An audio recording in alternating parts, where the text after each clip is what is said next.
Here I have Lenovo Tab 4.8, and today I'm going to show you how to change keyboard language on this device. So firstly, you have to open settings, then you have to go to the languages and input, virtual keyboard, Gboard, languages, add keyboard, and here you can see the whole list of the available keyboard languages on this tablet.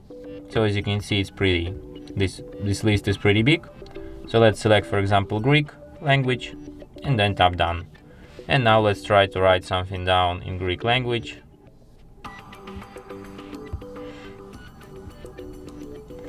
And as you can see, now I have Greek layout on my keyboard.